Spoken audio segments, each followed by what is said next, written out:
पैगाम है कि बहुत अच्छा शौक है, खास तौर पर नौजवानों वास्ते। ਜਿਹੜੇ नौजवान इस शौक च पै जाते हैं वो दूसरे गलत कामों तो मनशियात तो बच जाते हैं।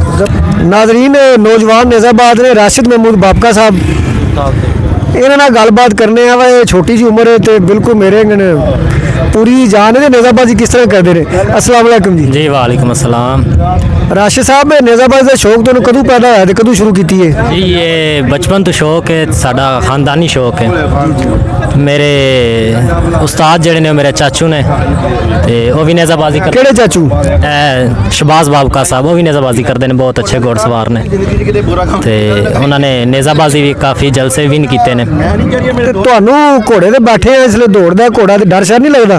नहीं शुरू तो लगता है जिस टाइम बंदा स्टार्ट करता है उस टाइम थोड़ा होंदा है, फिर बंदा ट्रेन हो जाता है ते फिर किन्ने मुकाबले हिस्सा लिया जे?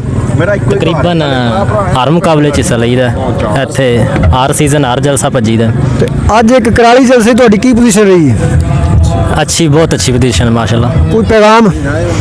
पैगाम है कि बहुत अच्छा शौक है, खास तौर पर नौजवानों वास्ते।